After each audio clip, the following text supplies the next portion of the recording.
not one I look forward to with enthusiasm, but nevertheless, as I'm always saying to you, the only way I know to make progress is we all have to be prepared to bite the bullet. And I think it's high time that we as a people understand, those of us who are supposed to represent us, speak to or for us, must understand that it's no longer possible to treat a mass of us with contempt. It's bad enough that we have to deal with the contempt of people who are on the outside. But when you bring your enemies into your home under disguise as friend, this is a bit much. When you think in terms of this,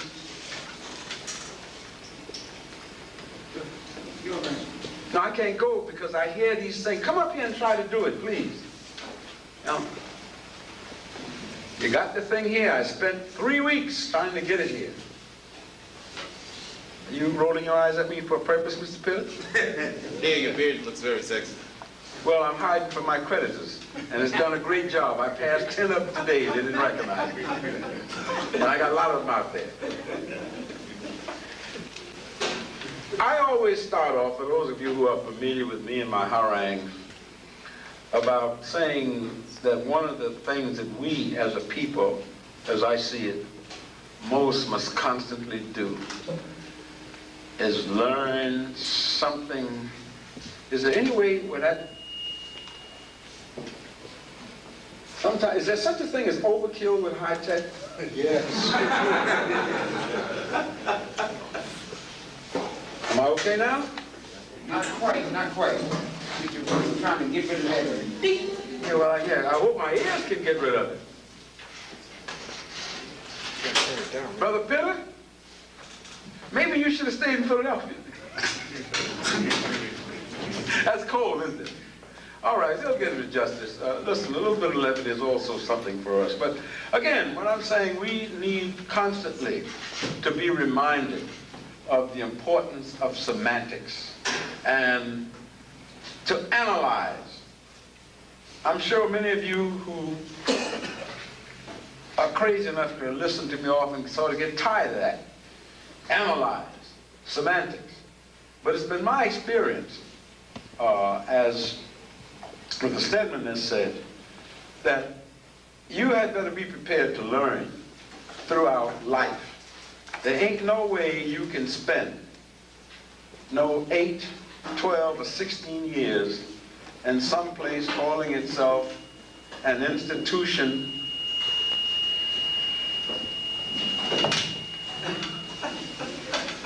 That ain't true.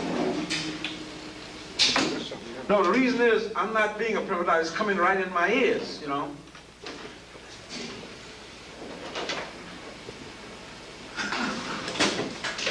Can I continue, sir? Thank you.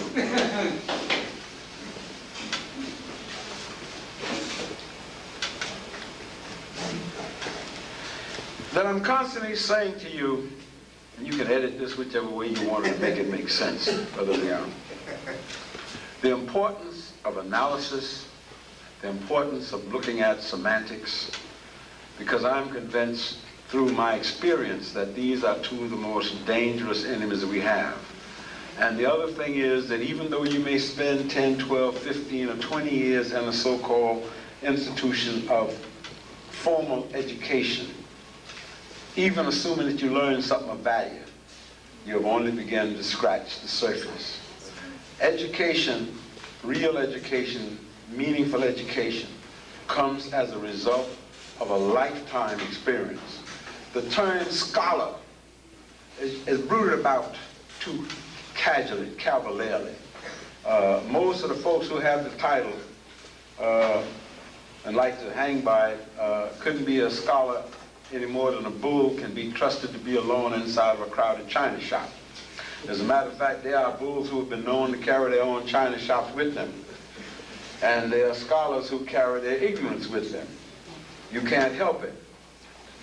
So, as Brother Stedman said, one of the things that we can do here is be a learning thing, to understand that we must learn. Now, why I'm bringing up the question of semantics? Because one may name an organization a civil rights organization. And one can repeat that over and over. This is a civil rights organization. But what in reality is the organization? Before you can determine whether or not it is a civil rights organization, you have to first determine and define what civil rights are. And if you're going to look at civil rights, then you must understand something about what constitutes civil wrongs. Now, the issue here before us tonight is to look at specifically the whole history of the NAACP and how it has affected us in a negative way, and to try to outline that history for you, and hopefully in the process to get some value, which may not help us. It's too late for anything to help us with that organization. Let me be clear about that up front. We have about as much chance of making something useful out of the National Association for the Advancement of Certain People as a snowball has of living inside a hot oven which is heated to 5,000 degrees Fahrenheit. You can forget it. It never is, and it can never be what it never was. But the understanding is, the semantics has been, a lot of us have been conned into believing that this has been, quote, an organization for civil rights. Well, let's look at it, the origin of this organization. Back around the early part of the century, 1908, thereabout, there was a whole spate, if you can use the word. The lynching party decided to feed on us unduly, more than usual. A group of people headed by Dr. Du Bois and certain other liberal black and white folks met at Niagara Falls, New York, to have a conference to determine what could be done to alleviate the horrible conditions and the murders, the mass murders that our people were being subjected to. Out of that conference, the Niagara movement, came another meeting in 1909 in New York, at which point Du Bois and others spearheaded the beginning of what later became known as the National Association for the Advancement of Colored People. Now, interestingly enough, and this was going to be it didn't start out saying we're going to be a civil rights organization. You see, you can fight for anybody's civil rights. Anybody's rights, blue, black, green, brown, can be violated if you have civil rights. But Jews' civil rights were not being violated. Irishmen's civil rights were not being violated. Why civil rights were not being violated? None of these people was being hung by trees and burned. There was only one group that was happening to, and that was Moses and Mosetta, us. So the only rationale for the organization of the NAACP then had to be clearly to fight for us. Now, if it was going to do that, and it was going to get a name that reflected that, then it should have given itself a name, National Association for the Protection of African People. And again, I was to say here again, I don't deal with them hyphenated funny names. If we can't deal with Africans, don't even come here, because we ain't hyphenated, and ain't no such animal as an American anyhow. That's right. You know? So we are what we are. And these folks who are here in America, they're European. As Brother Opportunity said to me earlier tonight, the people who was indigenous to these people, the Europeans threw them out and iced them, and they weren't American. America Vespucci came from Italy, so I don't know what the hell we got in common with them unless he's running in support of Cuomo and Giuliani. That's just a little aside, but we need to examine these terms. So the mere fact that the organization was called in the beginning, the National Association for the Advancement of Colored People represented a compromise. What was the compromise? The compromise was that many of the good whites, quote unquote, Mary White Ovington, Joel and Arthur Spingarn, thought, and they had to fight Du Bois, they thought that if the organization was given a name like for the advancement or protection of black folks, they would not have been able to get the support of the good white people, liberal white people at that time. Now, we all have lived long enough now. 1909, take away from 94, would give us something like, what does that be? That would be 85 years, if I'm not correct.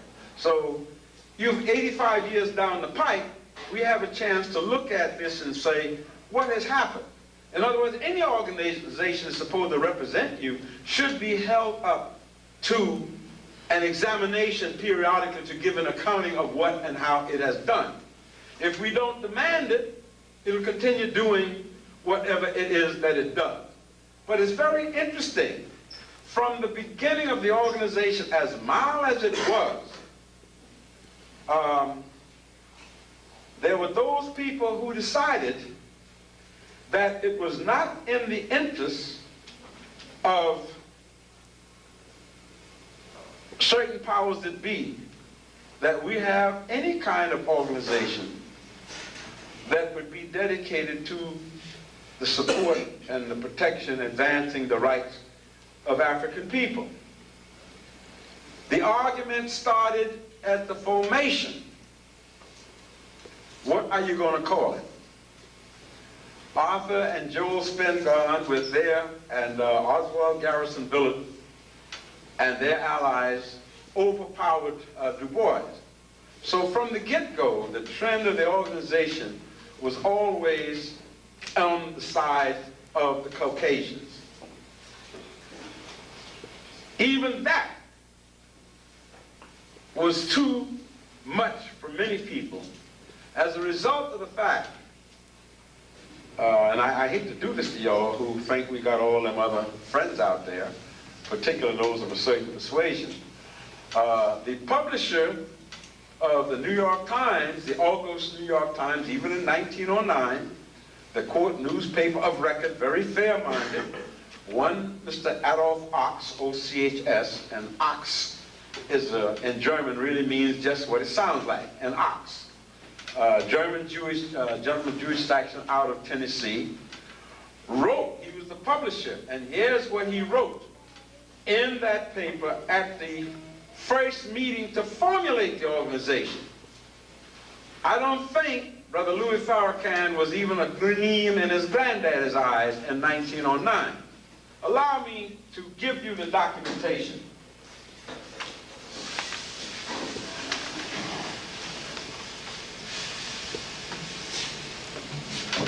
Mr. Ochs was so upset at the very idea of an organization being formed to look out for the fundamental interests of African people that he took over the editorial page of his illustrious newspaper. And this is what he wrote. I could have quoted you, but you know, I know y'all won't believe me.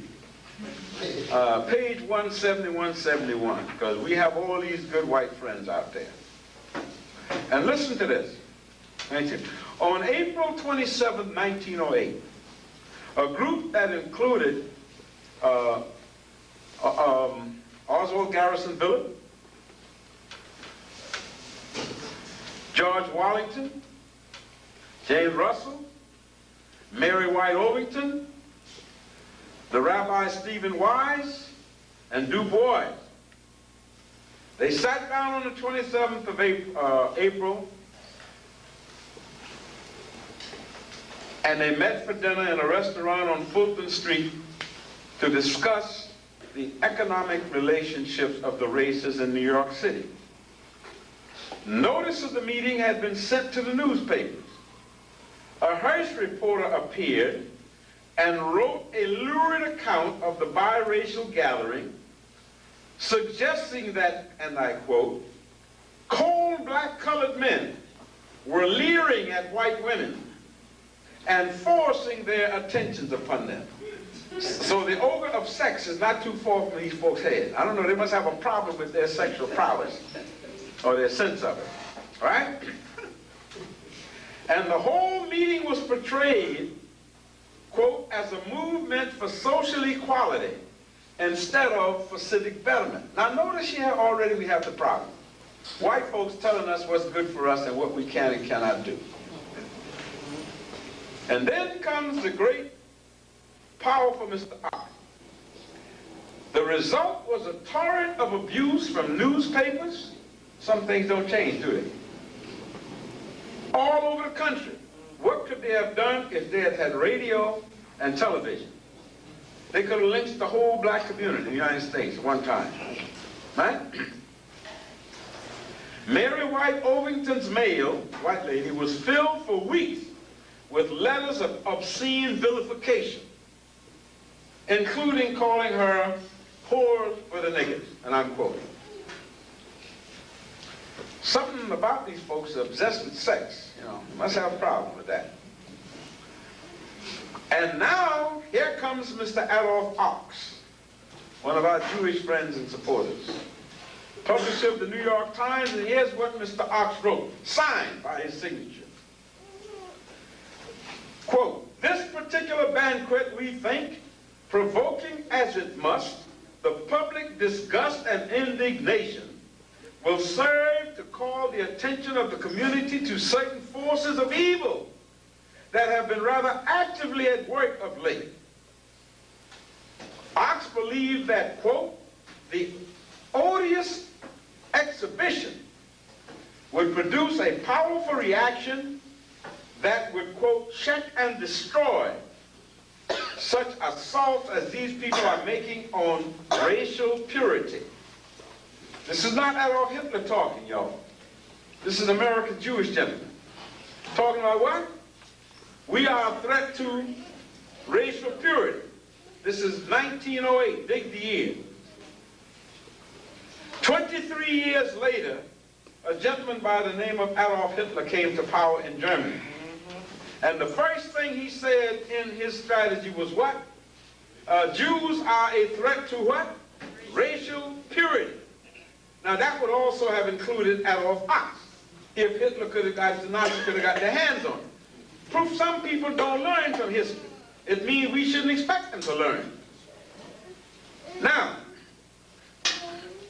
and he went on to say, in the North, we may be said, and I'm not making this up, we may be said to have no Negro question, but there is a Negro question in the South, and it would be well nigh impossible to do the Negroes of the South a greater injury than was done by these flabby-minded persons who assembled in New York City on Monday to talk about and to exemplify the social equality of the races. Ox attributed the meeting to the influence of the socialists and communists. Sound familiar? The persons who are seeking by pen and speech and by all the arts of agitation and mob leadership, by revolution if necessary, dirty word, to destroy society, and with it, the home and religion. Now, this is what 7 people sat down to have dinner to discuss what could be done about the problem. Now, what the hell do you think would have happened if us would have got up and had a meeting at that time? Now, I would like to point out 1908 saw the lynching on record. Not the total number. The lynching on record of 375 of our people. These are lynchings that were known.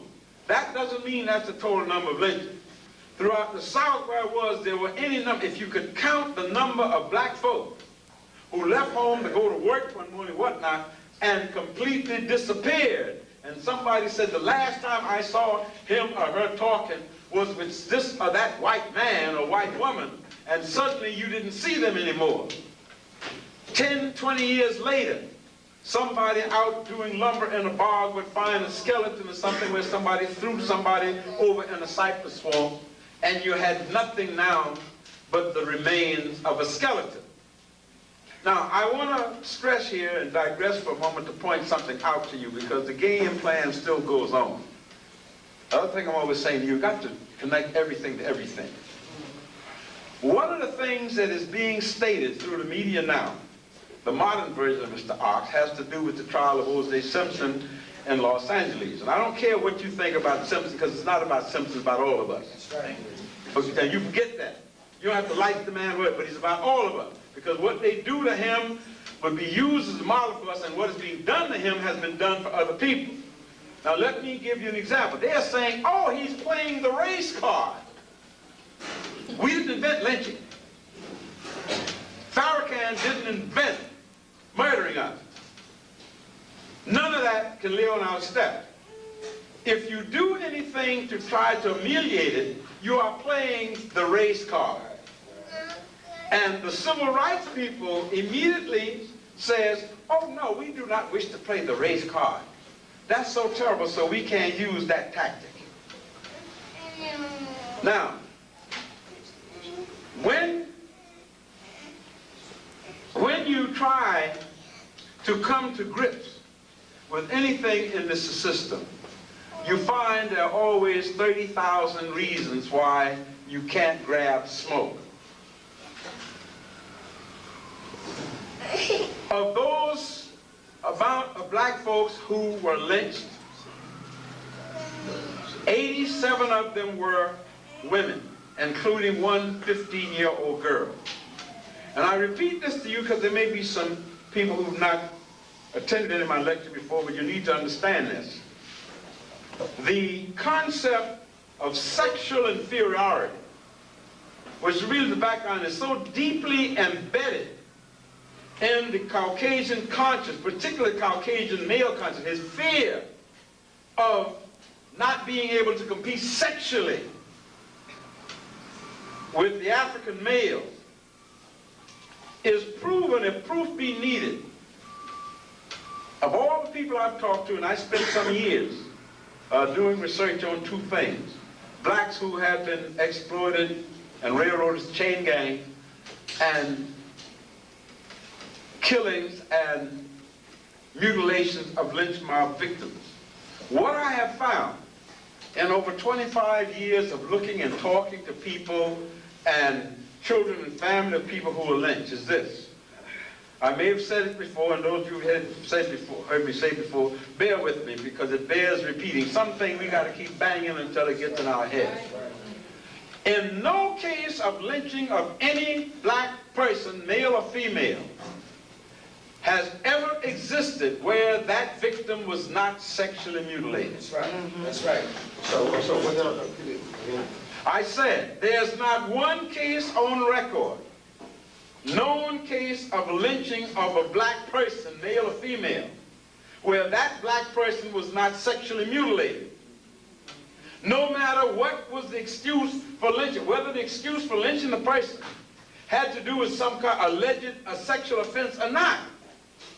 The standard thing with a black male would be, if the male was accused of raping, quote-unquote, a Caucasian woman, after the man would be killed, burned, slowly tortured, excruciatingly, the last ritualistic act would be for one of them to take a sharp knife, which they were sharp for the purpose of wet rock, cut off the genitals, and present them to the alleged victim as a trophy. Yes, yes. Is that clear, sir? That's a fact. I beg pardon? No, we didn't have to do that to know what you're doing with sick folks. That's correct. Sick. Remember Jeffrey Dahmer? I brought you documentation time again. The only records I know of documentation of cannibalism is whites. There are two books back there now from Newgate, California, if you'll read them. Man and his whole family lived in Scotland. For 30 years, 47 people on the flesh of people they captured and killed. I ain't heard of no black Scotsmen or women yet. There might be some, but not at that time. This is 400 years ago. But again, you need to do the reading and learning these things. We can't do it all. And most of the things that you need, the material that you need for the learning process, usually they ain't out there. They're not easy to come by. Another reason why the so-called formal education process has no intention of formally educating you except for the need of what the system wants. Go into any black school and sit there, particularly starting at the age of this chap. If you can be a spy on the wall and watch what happens to these people who are supposed to be educators of your children. What you see they spend most of their time doing is training these children for incarceration. That's right, for training these children to adjust to the process of being circumscribed by walls and others. Can you expect a child like this to sit in a classroom and not move? So when you constantly yell at a child as a principal, move over there, down, I'll sit there, put him aside. What are you telling this child? And the child looks around in assembly or whatnot, and everybody he sees, if there are 15 people there, 10 of them are people that don't look like him, and they're yelling and they're there as power figures. Where's the next step for these children? Rikers Island if you live in New York or whatnot. The child has already been institutionalized. You're ready for the next step. And the proof of it is, look at most of the young men you see walking around your communities now with the seat of their pants down at their knees. Why are they doing this? Because in the prisons, what's the first thing they do from them? Say that again? They take the belts away. If you take away the belt, unless you are grossly fat, what's going to happen in your pants? And that's deliberate. Now, the process in the prison is a dehumanization process. That's right.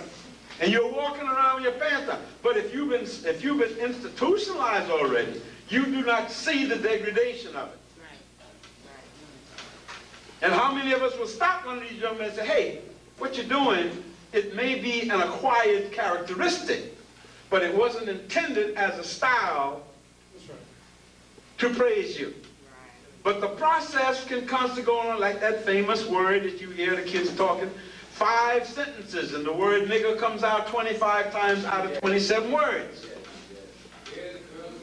And oh, hey, I didn't say nothing about sex. I said young people. And the rap song, I have no problem with concept of rap. All young people create their own music. But we have never come to a time until now when our musical creativity has such a large part of it, of degrading our women, our females. Yes. Even referring to them as such things as the be this, that, and the other. And I come down the street, I was going to my lecture at First World yesterday. I told them, these guys are sitting in the car, and you could hear them at 100, kaboom, kaboom. And I'm listening at these words. One piece of defecation right after. Everything is scatological. And I said to the guy, I says, hey, is that a song you listen to? Yeah. I said, is that a dog they talking about, bitch, huh? He didn't even know that bitch originally was the word for female dogs. So it's not even, and what's bad, it ain't even intended to be derogatory. If I call you a name because I'm angry at you, it may not be a good thing to do, but at least I have a motive. But if I just insult you gratuitously, and you casually is known as the bitch, or the this, or the this, or that, or the other, and I told the nigga this, and the nigga did this to me, and that, and I said to this kid, I said, hey, listen, who is this nigga you talking about? God looked at me, huh? I said, is this somebody special? He must be somebody great. Because I heard you refer to him or her or it about 7, 8 times. And this student dude, try it sometime. Because these youngsters, so he said, huh? What? I said, yeah, who is this nigga? Is this a game or something you playing? He looked at me for about 5 minutes. And he said, shit, and turned around and walked away. But I like to think, maybe I flatter myself, that maybe somehow a little germ got up there, and 1999, you know, he may turn a corner and a light goes on. You know? I have to convince myself of that. That's the matador. So when you look at that kind of conditioning, we can see this easily because this kind of thing, the word is dramatic and immediately gets our attention. But what about the folks who wear three-piece suits, ties, attaché case, belts in their trousers? You got my picture, right? They're walking and they walk around with power high and deep. And they have the corridors of power, and they sit there and sell you out. Who does the most damage? The dramatic one of the name calling and this, that, and the other, we pick up on that right away because that offends us. How then do we rationalize the acceptance of a group which calls itself the largest civil rights organization in the United States, and then contradictorily said it is supposed to represent Africa? All right, let's look at this. When we see that from the beginning, the organization was overwhelmingly white, the argument over what the name was going to be called was resolved in something to placate the whites. Why? Because if we don't do this, they will not support us with their money. Sometimes you got to bite the bullet. You're better off because there ain't nothing free in this world. No such thing as a free lunch. You either, you know, it's like buying on time. $1 down, $10 when they catch you. Sooner or later you're going to pay or they take everything out the door and all your neighbors know you ain't got, oh my God, there comes the TV. Oh, gosh. Uh-oh, yonder come the repro man. Yonder go the car.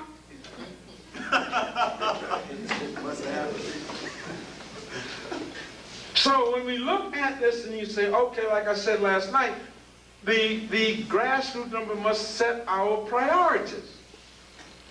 The civil rights group says it's a civil rights group, but it cannot move to protect you in your rights until it gets the permission of these folks who paid the bill. And if you don't believe that what I'm saying historically, think about this. For years, and for all I know, they may still be using it. The highest award that the National Association for the Advancement of Certain People could give, I knew it was, but I just thought I would see sure. The Spingarn Medal. Named in honor of who? Spingarn, who was one of the founders, him and his brother. Now, with all the black folks you work with, they couldn't find Frederick Douglass, forget it. Ida B. Wells, huh? Or too correct? Yeah. Ida B. Wells, no. No money. But Mr. Spingarn was supposed to be a fundraiser. From the get-go, we were sucking hind tit, if you forgive the metaphor, because, again, he who pays the piper calls the tune. And there were several times in the early years of this organization when it had wonderful opportunities to pull away from this domination by outsiders, and it refused to do so because, as a rule, so many of us are constantly looking for the way out. You cannot afford to buy the furniture, but the dude says, no problem. Give me $5 down. This bedroom suite is worth $30,000. I can give you an affidavit showing it. But I'm only going to charge you $5,000 because I like you. Yes. How sweet. Yes. And we believe it because we want to believe it. But then comes the time when you miss 2 payments. The fine print says not only do you lose the bedroom suite, the radio goes out because you didn't see. I paid for the rent. Yeah, but you see, when you came in and you bought the bedroom suite, that was a tie-in deal. And in fine print there, can't you read? You know, and then the kitchen sink goes, and the freezer, and everything else. So this has been the way. When you look at how we have been treated and psychologically demythologized, simply because too many times we have not looked at the fine print or thought, or the semantics. I don't have time. The man say you can get it, get it. Joel Spingarn says, if we go this way, he can guarantee to raise at the next convention a fund, a National Legal Defense Fund, and they will subscribe $100,000 to it. Now, the organization, see, that's the quick fix, right? Oh, I got the $100,000. That's a quick fix, you think. So you get that right away. But the money ain't coming without a catch. The piper and the tune go together. So look at this now. You say, okay, I got the $100,000, but you've given up control. What do you want? Well, I just want to have, you got a board of 30 members? Yeah. You're controlling your governing board, 30 members? Yeah. Listen, I'm fair. All I want is 16 members on the board. I don't want no big majority. All I want is just a small, tiny majority of one. But the bylaws said what? A simple majority carries all proposals, all motions. And it don't, you see, if you only give me one, you can easily pass that off to your members because it don't say, hey, you only got one here. I'm just a little bit pregnant today. You know, just a little bit. You know. It may not even come into that 9 months from now. Okay, but you got the $100,000. Now look at how the organization was structured to this control. It was set up in such a way that the joint, that is the chapters, out in the boondocks, never had any control. Did y'all know this? At no time during the history of this organization did the individual chapters ever have any control or say-so on who ran or how the organization was run. That's how come they were able to do what they were doing to Brother Shavers.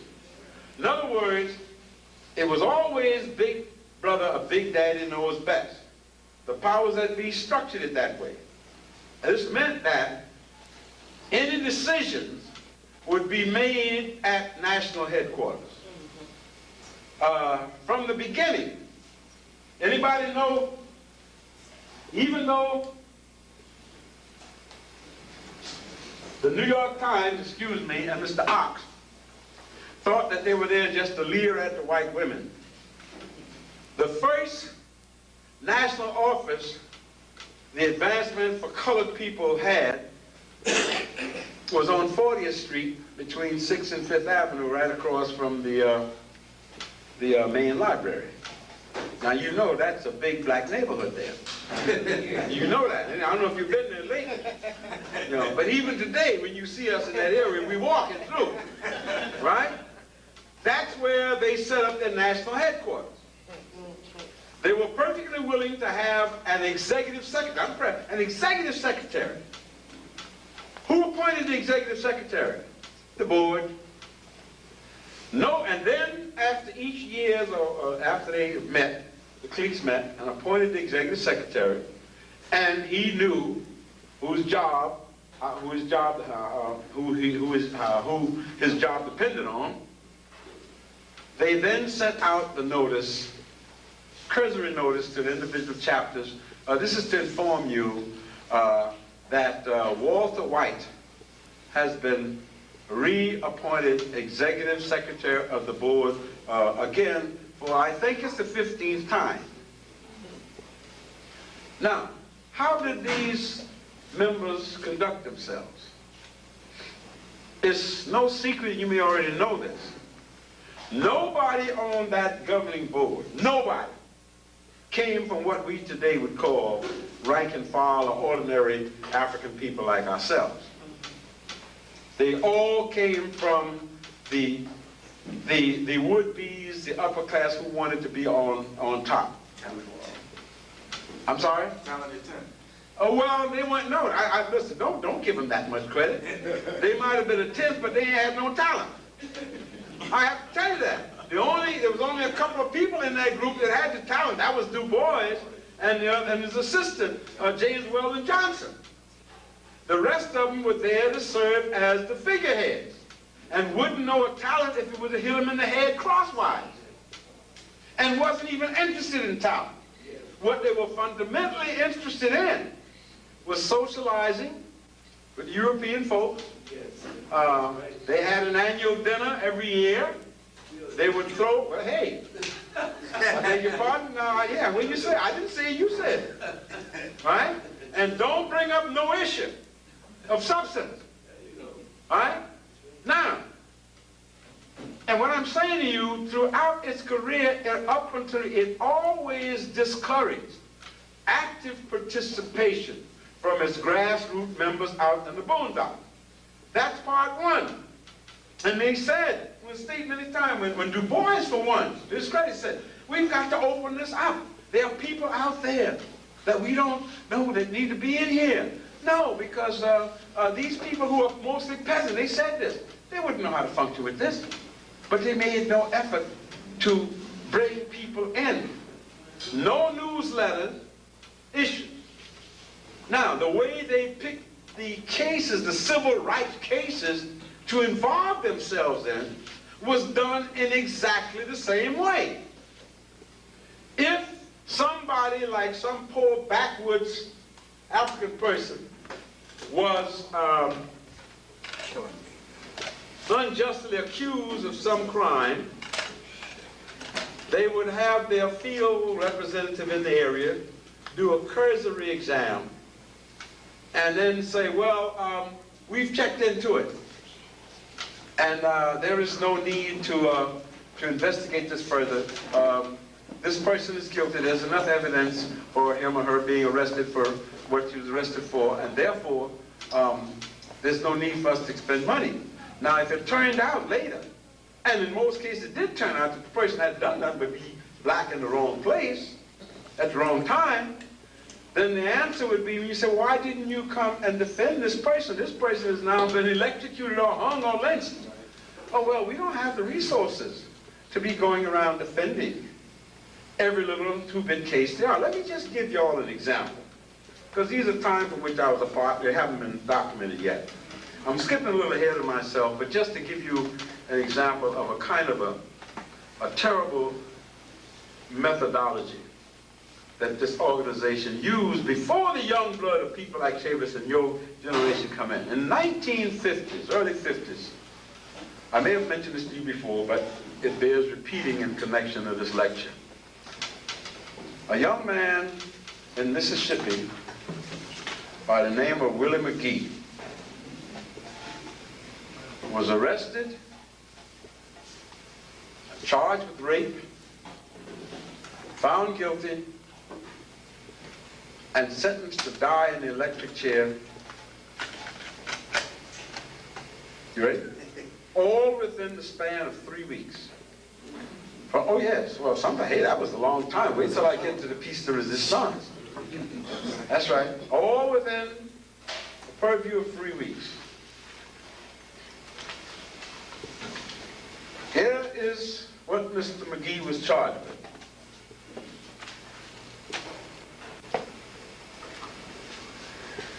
It's always these white ladies. She claimed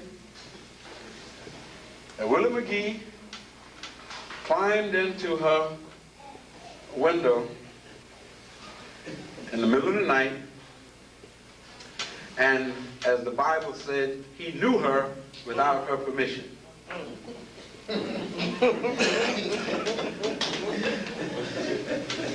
You can check the case. The room, pitch black, no lights. And this is semi-rural, so they ain't got nothing but lamps, oil lamps. This is testimony. Willie climbed into the room, knew her without her permission, climbed out. In the meantime, her husband was in the next room asleep. She was in this room with her sick baby, she said. The defense counsel was able to get in one question, rather saying, well, if this person was coming in violating you sexually, and your husband in the next room, what would any of you ladies have done? Say that again? They asked her, why didn't you scream? She says, my baby had a fever and I didn't want to wake him up.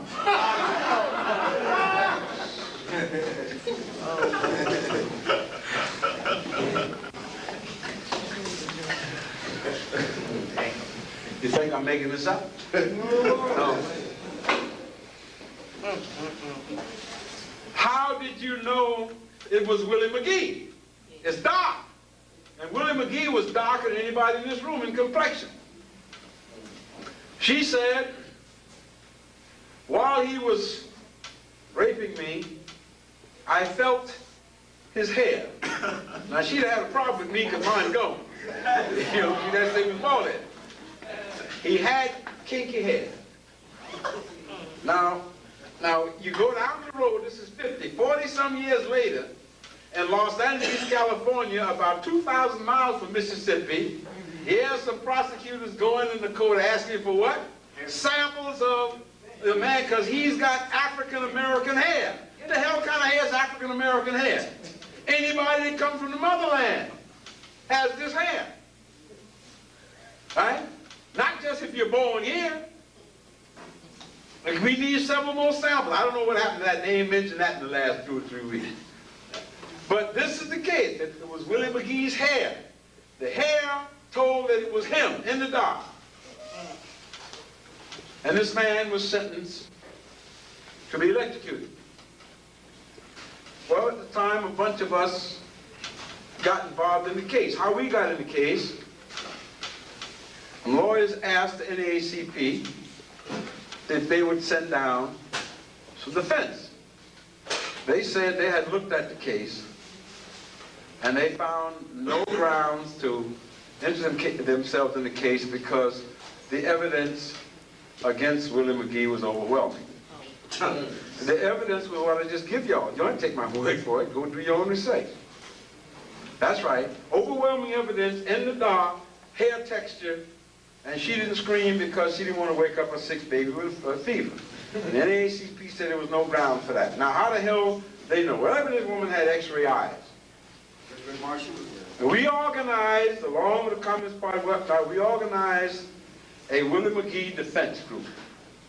We fought cases. We were able to get, on several cases through technicalities, we got retrials. One of the retrials,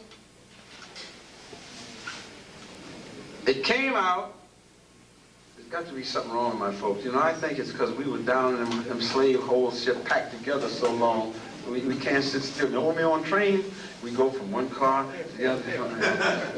Right? It turned out, through, we hired investigative detectives, and they discovered what happens in the South quite often. It used to happen. This is a small town. Willie McGee had been going out with this woman for about 10 years. Oh, yes. This woman was married with 2 other children. And black folks used to say to Willie, Willie, you better leave that white woman alone. That woman gonna get you killed, boy. But I guess it was good to Willie. Whatever. So Willie kept on. But finally, this lady started to come up, you know, them little Jim Crow movie where we sit in the balcony. Saturday afternoon, everybody's in the movies upstairs. She'd come and sit in the car downstairs and wait for Willie to come out. Little town, come on, Willie, I gotta see you tonight. Willie finally got the message, and he moved to another town 50 miles away and got married. The woman went to the man's house. So these folks say, hey, they white, ain't they? Don't they run the world? Totally white. That's my nigga. Now, none of this came out in the first trial. The man's wife would let her take the stand. Everybody in the town, white and black, knew what the hell had been going on with Willie McGee and this woman. So the man,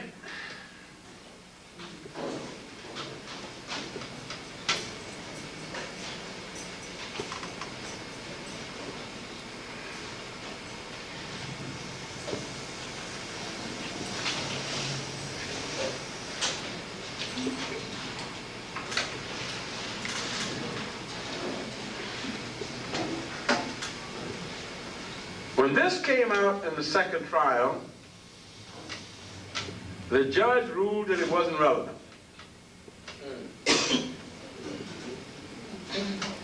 There was even a case where the man, in an example where he came back to town to go to the movies, the lady came outside when the movie turned out, and all these people came out, and she told him and his wife testified, "I'm gonna have you killed, you black SOB. You ain't gonna turn your back on me. I'm a white woman."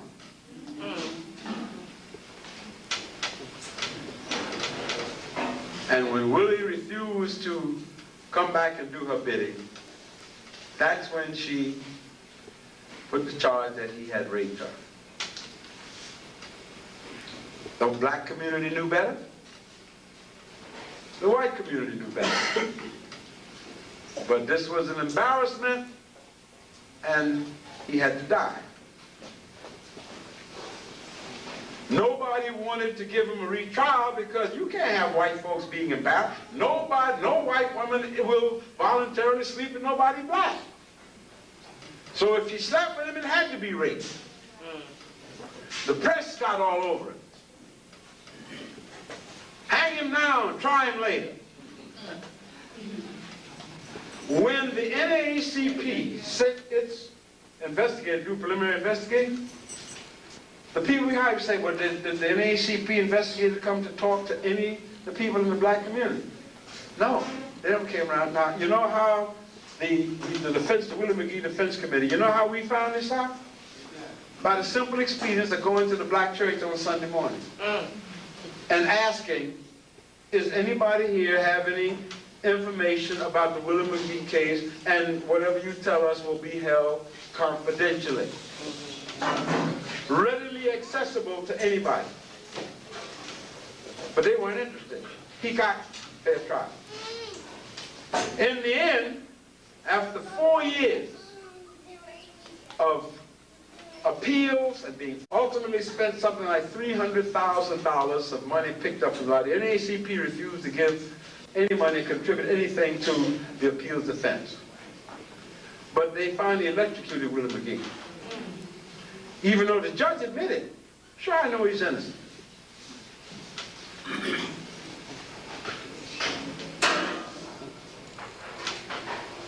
But it doesn't matter. Walter White got in a big argument with Webb Du Bois, who was then editor of The Crisis. And this was one of the things that called the split and the schism, where Mr. White, through his control or his support with the white members of the board, sound familiar? 1950, well, you were there, you were still, decided to just call Du Bois in one day and said, you're no longer editor of this paper and you're out of the organization. Who founded the organization? Du Bois. And of course, from then on in, the FBI and all the establishment people was on Du Bois' case. But so I'm saying throughout its history, it would always go for the saved cases, or what they call the high-profile cases involving African people whose reputation was kindly thought that would enhance the organization's image. The worst case of all, and the most horrible example, of course, is the case, the infamous case of the Scottsboro boys. Yes. Yes. 9 young men, March 25th, 1931, heart of the Depression, all kinds of dislocations, Young people, black, white, blue, riding freight trains looking for work. I must give you this little background. How much time do we have, please? Yeah, plenty. I don't know if you can find it, but this is a book that every one of you, every serious person should have. Scottsboro, Tragedy of the American South, published by Louisiana State University Press. The latest edition, I think, came out in 1992. You won't find it in the bookstore on average, but order it, ask Brother Trust. He'll gladly, you're still in the book business, aren't you, sir? Yes, sir. All right, and if it's available, he'll get it for you. And you'll both profit. Do you have copies in your store, sir? Of which book? Scottsboro. Oh yeah, we have one. Right? We have a few of them right now. All right, hold two for me. Will you do that? Yes, sir. Okay, I'll pick them up by Tuesday. Okay. All right, and the rest of you, so you know what you're going into, because I know, these nail holes, y'all don't believe nothing you see. Here, let me just give you a bit on how to start. Chapter 1, Interrupted Journeys. The Chattanooga to Memphis freight was a half-hour late. Conductor Robert Turner hurried up and down the tracks checking his gold pocket watch. But no amount of complaining could make the yardmen hurry. It was 10:20 a.m., almost an hour behind schedule, before the engine turned westward out of Chattanooga's Southern Railroad yards. Turner ignored a score of hobos who scrambled on board as the train picked up speed. According to regulations, every railroad employee had to report trespassing on the train. But few observed the directive. It was March 25th, 1931, and across an economically stricken nation, 200,000 boys, girls, men, and women made the freight trains their home. What's changed? Nothing. The slow-moving freight followed a winding route from Chattanooga to Memphis, dipping down into Alabama, westward through the upper part of the state, across the northeastern tip of Mississippi, and back into Tennessee. With the temperature in the upper 50s, a brisk wind blew across the freight cars, but the sides of the half-empty gondolas gave shelter, and the midday sun warmed the floors of the dusty cars. Just across the Alabama line in Jackson County, the train crossed and then ran parallel to the Tennessee River through the heart of the Tennessee Valley. Those who lived there proudly boasted it was the most beautiful valley in America. And then et cetera, and he talks about the ride. Still running almost an hour behind schedule, the Memphis-bound freight pulled into Stevenson, Mississippi, and hurriedly added one boxcar before continuing westward. Within 20 minutes, the train was on its way to Paint Rock, 42 miles away. During the brief pause, a number of riders left their exposed position and moved to niches protected from the wind. 30 minutes after the train left Stevenson, a startled station master looked up from his desk to see a ragged crew of hobos, one holding his bleeding head. Through short, gasping breaths, one of the boys explained that there had been a fight and a, quote, bunch of Negroes threw him and his companions off the train. The Negroes had started the fight, he said, and he wanted to press charges against them. A hurried telephone call to Scottsboro, the next town down the line, revealed that the train had passed through minutes before. The next stop was Paint Rock, and thereby hang the tail.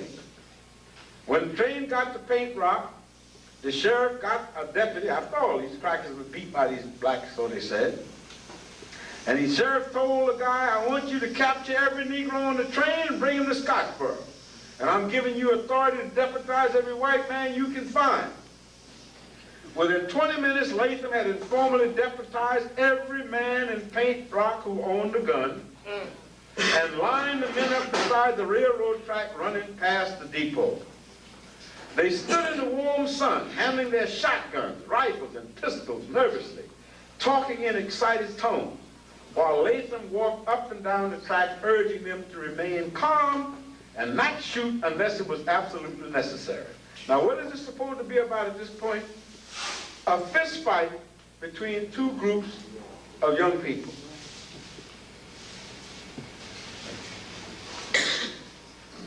They did not wait long. Just before 2 o'clock, the slow freight came around the curve a half-mile east of the station and pulled to a stop at the water tower. Members of the posse scrambled on board before the train had stopped moving. There were 42 cars on the freight, boxcars, and a few flat cars and oil tankers. It took the men less than 10 minutes to make a complete search. They found 9 Negro boys, 1 white youth, and, to everyone's surprise, 2 young white girls wearing men caps and dressed in overalls. As a matter of fact, at this point, nobody even knew they were women.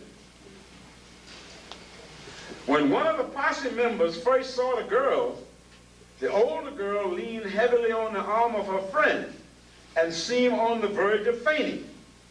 Latham named 2 men to take the women over to Scottsboro in case they should need medical attention.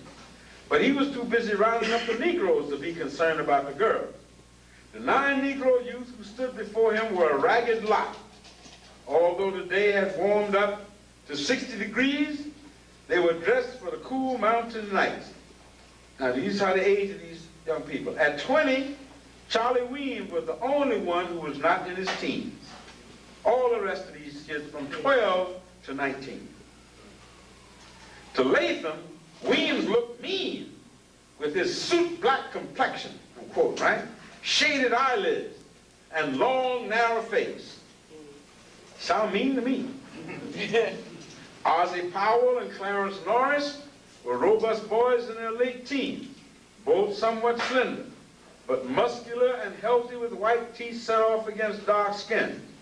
Olin Montgomery was blind in his left eye and saw only poorly with his right one. His drooping eyelids gave him a sleepy-eyed appearance as he stood quietly beside the station platform. Willie Robinson had contracted syphilis and gonorrhea the year before, and without medical attention, his health had deteriorated. And this is important now, in view of what they were later charged with. He walked with a cane. Weems, Powell, Norris, Montgomery, and Robinson were all from Georgia, but they did not know each other. In other words, they just happened to be fate threw them on a train together.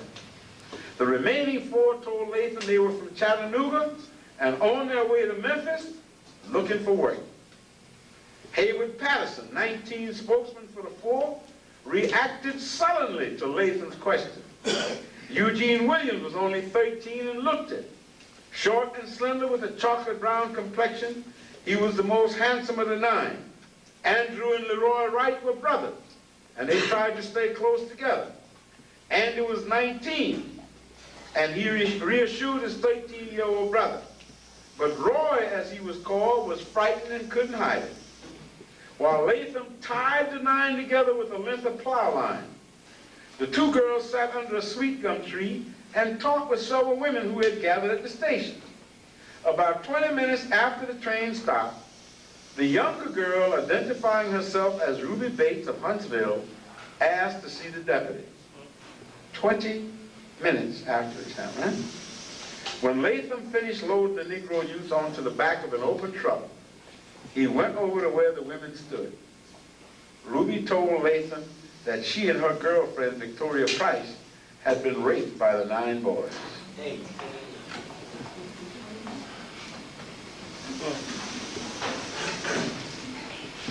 It would have taken just a little leading for a wholesale lynching, reported a salesman traveling through the little community. But officials counseled calm and the crowd dispersed.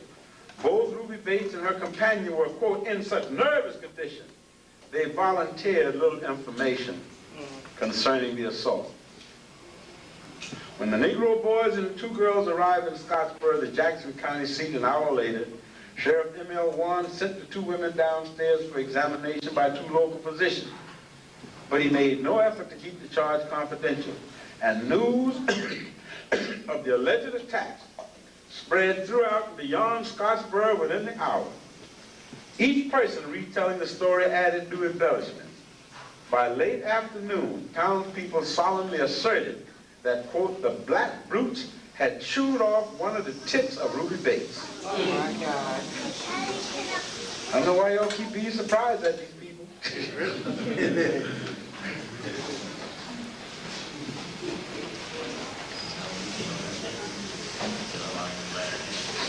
In Jackson County, as all over the South, a substantial number of persons agreed with the character in the Irving Clark story who thought that a Negro rapist who was hanged and burned by a mob got off awfully light. Farmers from the nearby hills began gathering, and by dusk a crowd of several hundred stood in front of the two-story jail. The sheriff pleaded with the men to leave and, quote, let the law take its due course. But the crowd had become a mob and was in no mood to listen to pleas for law and order. The sheriff tried to strengthen the crumbling jail by hastily deputizing 12 citizens and with his 9 regular deputies barricaded the door of the jailhouse from the inside. He warned the crowd that his men would shoot to kill if necessary, but his threats made no impression. The men stood outside in their baggy faded overalls, the uniform of the poor white farmer, chewing tobacco and staring up at the jail's checkered windows. Many had brought, listen to this, circus atmosphere, many had brought wives who waited toward the back of the crowd with babies on their hips and larger children clutching their dresses. When Glenn Jordan, the top reporter for the Huntsville Daily Times, arrived at the town square, it seemed to him the entire population of the little county seat, augmented by hundreds of visitors, surrounded the 2-story dilapidated jail. It took him almost 5 minutes to work his way through the crowd and into the jailhouse. Inside, the sheriff told him the crowd was just curious. The crowd became more threatening after dark. They shouted up at the jail, give them to us, let those niggers out. And the ultimate threat, if you don't, we're coming in after them and hang you. Inside, the 9 boys sat hot and sweating, even though it was a cool March night and the jail had little heat.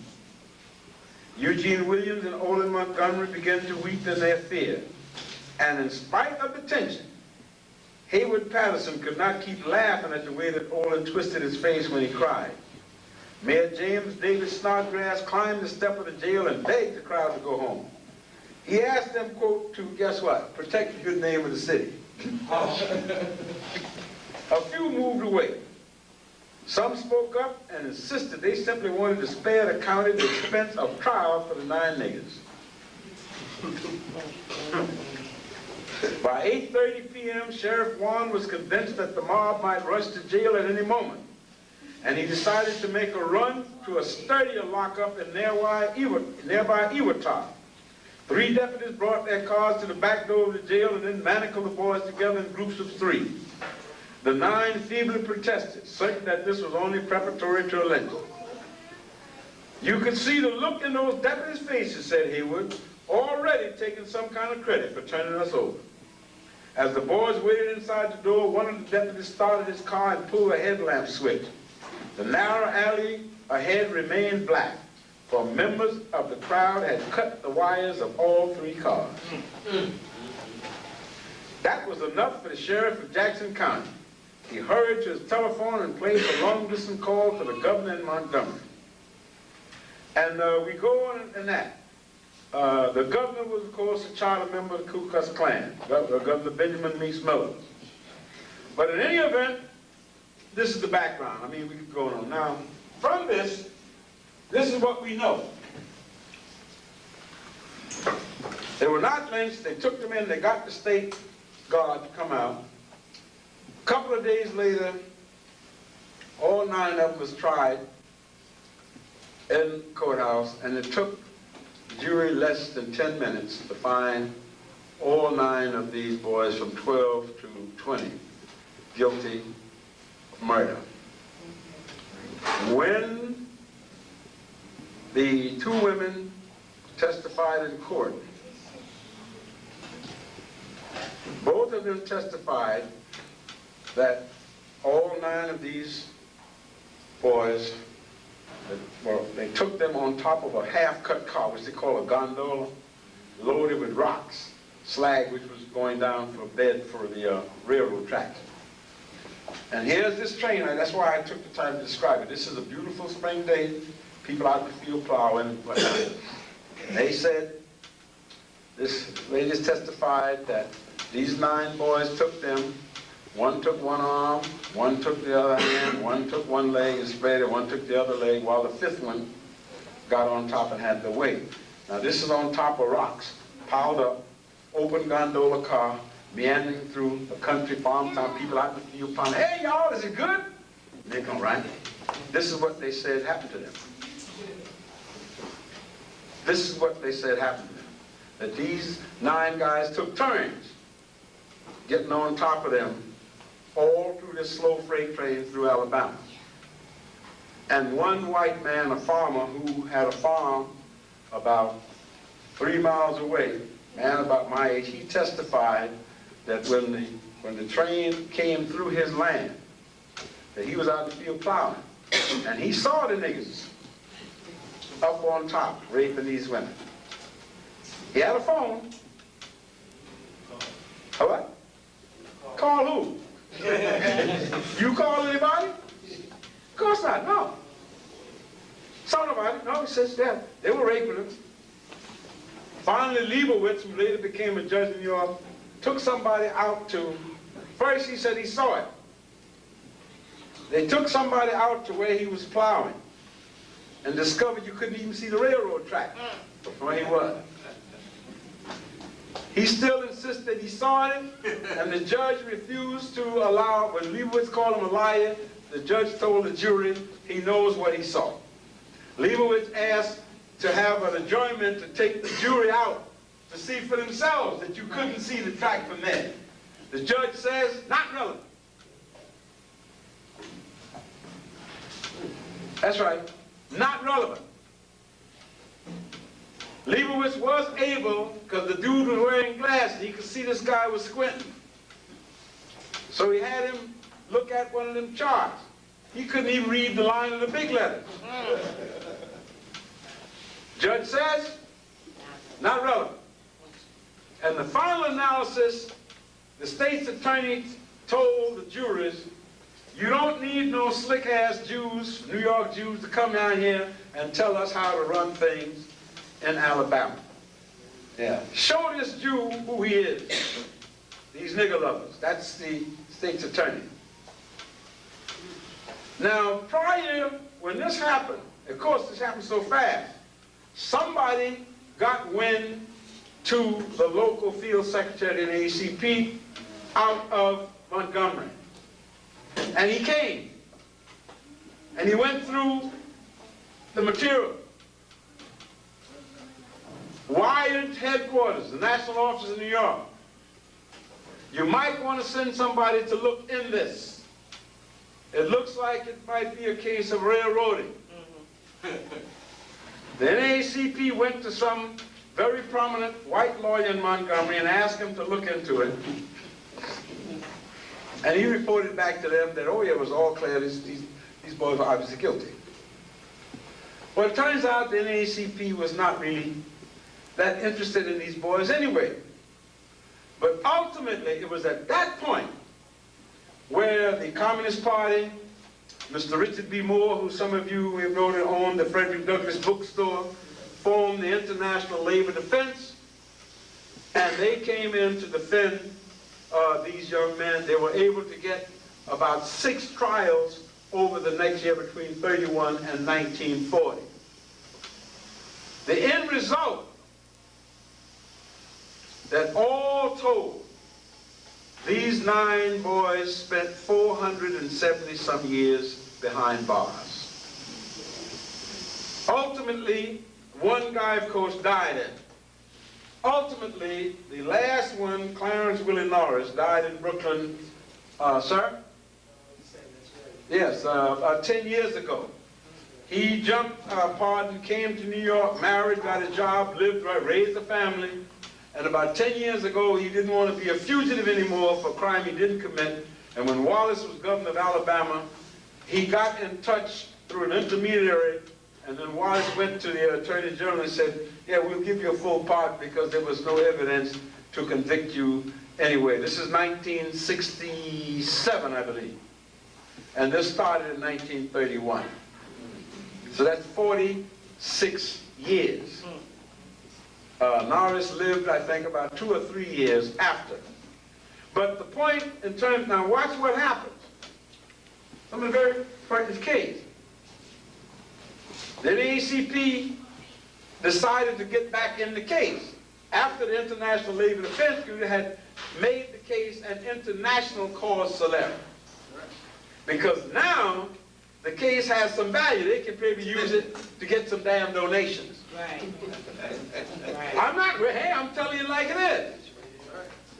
Not primarily because it's the girl. Now, also, in the interim, one of these young ladies, Ruby Bates, recanted. The boys never touched them. Now, what actually happened? Even the whites that they had to fight with, did the blacks start the fight? No. As the man said, it was a cool, brisk spring morning. Only 3 of those young black men knew each other. They were all in different cars. Hayward Patterson and Will Roberts, the oldest, were in an empty boxcar together out of the wind. Here comes about 5 young cracker boys, because where they were was in the open. They wanted to get out of the wind. They finally come into this empty boxcar, and they see these 2 young black teenagers there. Now, boxcar is 90 feet long, y'all. Plenty of room for everybody. What do you think the first word out of the crackers was? Get out, niggas, get out of the boxcar, and give me my boxcar. We don't want you in here. Hayward Patterson died a man. He lived and died a man. That's why they called it mean. He says, you want me out, you throw us out. And it ended up, they threw these 3 white boys off the train. And that's when they got hurt. That's when they went into the station, bloody beat that they had attacked them. When the railroad police and the deputies jumped on the train, everybody naturally ran. The first time that the other 6 of those young black men ever saw each other was when they gathered them up around by the railroad station to take them off to jail. Now, the 2 women knew that riding the freight was vagrancy, right? Now, they sat there 20 minutes shooting the breeze with women. They don't want to go to jail. So the story gets cooked up, the niggas raped us. They understood their culture, didn't they? Yeah. Right? Because now ain't nobody think about figuring why you on this train riding this freight for nothing. Let's get the niggas. Now, interestingly enough,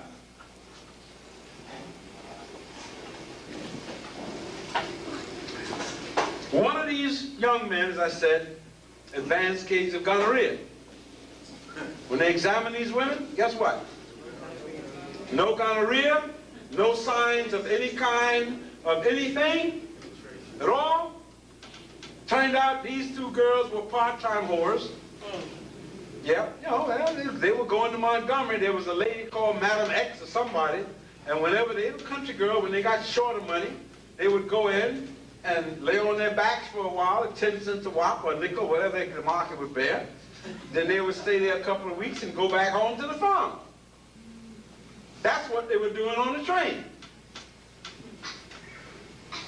2 of the white hobos that they arrested testified that they had spent the night for 15 cents with each one of these girls the night before in the hobo jungle. Now, these are white guys. The doctor said the body showed no signs, the vaginas, nothing showed any sign of physical abuse or forcing. Now, if you're lying on your back, say that again? On the rock. That's right, you're on the rock, you're laying like this, and here's these big black brutes that's pounding you. No marks, no bruise, no discoloration. And this ain't black skin, this is white skin. None of that carried any relevance. When it became obvious now, after the second trial, that these young men have been framed, and the International Labor Defense League, the Communist Party, Richard Wright, everybody who was involved, got involved, and exposed these young men's cases and injustice all over the world. At that point, executive secretary said, hey man, there's some money in this, there's gold in these hills. Now watch what happened. They wanted to come back and defend the boys, take over their defense. But they wanted the communists to move out. Because you see, they were very concerned about their reputation against the racists. They didn't want the white folks, good white people, to think that they were in bed or cooperating with communists. Ain't that case? Now, wasn't one communist lynching nobody. Not one communist was beating nobody or denying nobody a job. But the main enemy, of course, according to the ACP, whoever was the white folks' enemy, was their enemy. So in the end, because the Labor Defense Committee, and I've got a tape where I spoke to Brother Moore about this just before he died. In his biography, again, which Brother Truss may have, he talks about this. They realized that the issue is not for making political hate. The issue is for defending these 9 innocent young men. So they agreed that they would withdraw from the case, but they would keep Leibowitz on the case we brought in the interest of justice for these young men. And the end result, after about 6 years and 4 trials, I believe, it became so Alabama got such a terrible name all over the world. When they were running in '36 for the gubernatorial election, the NAACP cut a deal with Bill Graves, who was running for governor, 1936, where they told him, he told them that if they would not use the Scottsboro case against him quietly, to back off, that he would free the 4 youngest, once he was elected governor, he would free the 4 youngest boys immediately and free the others in a period of 2 years. Now mind you, by this time it's clear to everybody and his mama that these men didn't have, their crime was, right, they obviously hadn't done anything. The NAACP, without consulting anybody, the boys, they cut this deal.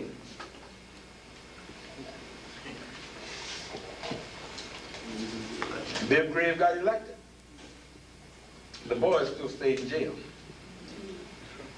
When they tried to remind Bill Graves of the deal, he said, I ain't know you. Who are you? I couldn't cut no deal like that for you. How can I make some kind of deal like that? That's nonsense. Now, all during this period, they were fighting, cases were coming up, and you hear this man, and Pete Smith tells you here in his book, I think it's page 5 something, he documents this, where he tells you clearly that constantly there was this always fighting, because the rank and file did not trust. Let's see if we can find it here. It always dodges me. Y'all do that. Y'all make this stuff run away when I'm looking for it.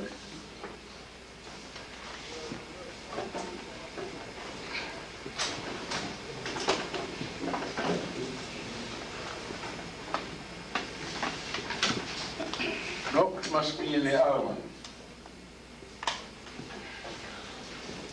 Oh, it's got to be here. I have something.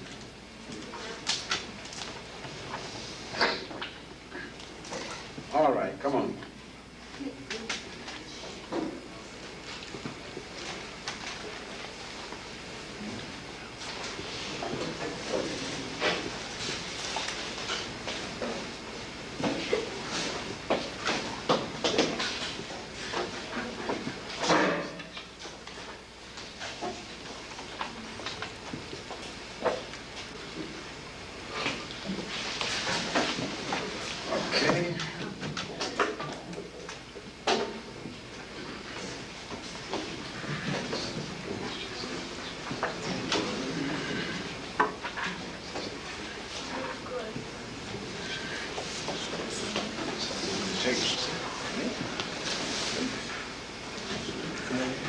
Ah, 596.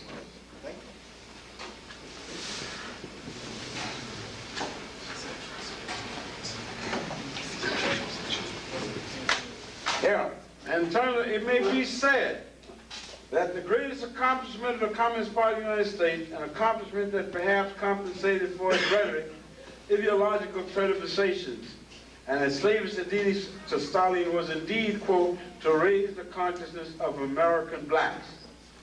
And they go on to say, the International Legal Defense Fund, as I mentioned about you, helped the boys' mothers at hundreds of party rallies, but it treated them more humanely than the patronizing agents of the NAACP, who considered them ignorant, gullible country boys. Now, let's assume that they were ignorant and gullible. Do you allow 9 young people to lose their lives over that they wasn't guilty of? In other words, they couldn't get no invitation to Mr. White and them to any of these big parties we were going to. We find, in general, hey, great crowd tonight. We find in general things we're just finding out now. Here, the struggle was constantly going on. I got several copies back there. If you don't have it, please pick it up, because this gives you a whole overview. Listen at this. From the beginning, they were already, we didn't know that, cooperate with guess who? The FBI. Oh yes, it's in here. Listen to this. And here's the way they set it up.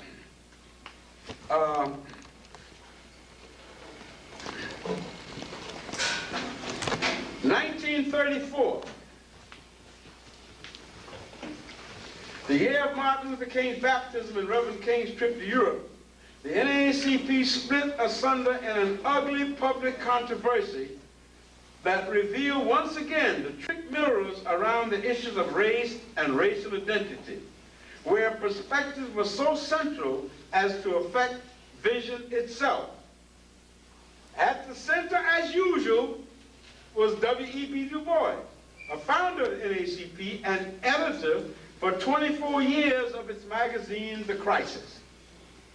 The brilliance of his attacks on Booker T. Washington's policy of racial accommodation and his call for full-scale protests of all injustices against Negroes had positioned him to succeed Washington in national leadership after the latter's death in 1915. As a scholar and essayist without peer, Du Bois was known for prose that gracefully mixed cold, unsparing analysis with lyrical passages on the noble heritage of the Negro people and the justice of their cause. As a political leader, however, he suffered all the liabilities of an elitist intellectual. Even his supporters described his personality as difficult at best, and his haughtiness was so extreme as to inspire collections of Du Bois stories. Once complimented on the honor of being Harvard's first Negro PhD, Du Bois icily replied, "The honor, I assure you, was Harvard's." I like that. I did Harvard a favor. That's style.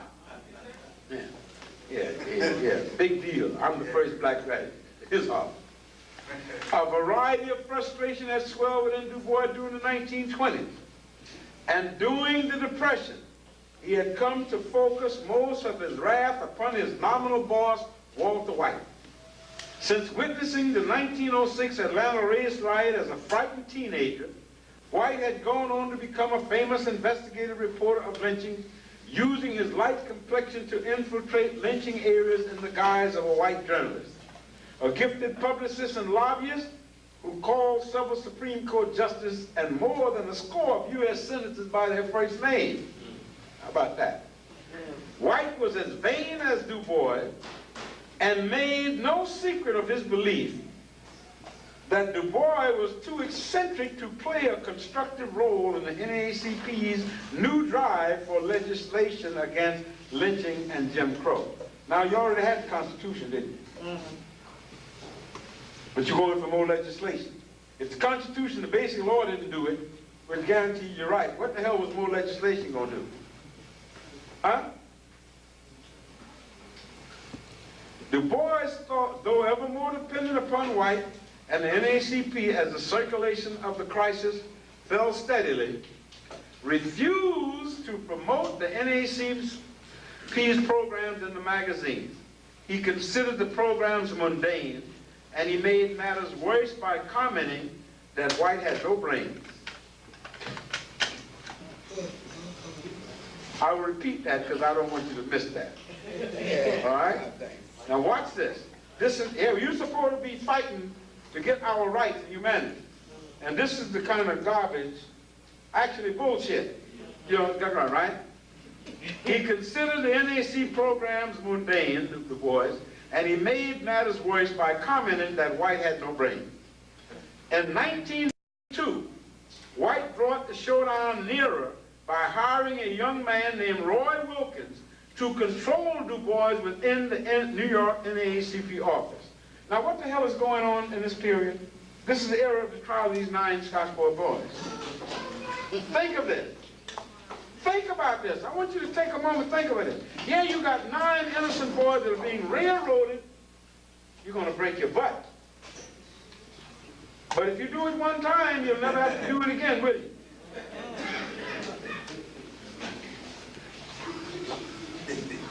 No, Daddy controls that. Now, the grandson of Mississippi slaves, Wilkins had been abandoned by his father as a small boy, shortly after his mother died. Taken in by a Minnesota uncle who had achieved solid status in the turn of the century Negro upper class. And guess what his job was? He was the butler to the president of the Northern Pacific Railroad. That puts you way up there in society. Huh? Wilkins grew up happily in Duluth until his vagabond father turned up a number of years later to claim him, obliging his aunt and uncle to defeat the father in a custody battle. Thereafter, at the University of Minnesota, and as a successful editor of the Kansas City Call, Wilkins applied himself diligently to the task of becoming a self-made aristocrat. How about them apples? At the newspaper office during the day, he was a supreme practical realist who was not above crime stories or the corny headlines of the circulation drive. But at night, he put on his tuxedo and broke into the tiny, glittering world of Kansas City's Negro upper class. He met his future wife at a fashion show sponsored by one of the exclusive black women's clubs, and married up splendidly after overcoming the strenuous objections of her parents, who, as light-skinned Catholics, counted both Booker T. Washington and Du Bois among their house guests at separate times. Wanted little to do with an ink-stained, low-browed, dark Negro like Wilkins. But he succeeded then and later on the strength of his savvy, versatility, always plain-spoken and laconic in the style of actor Jimmy Stewart.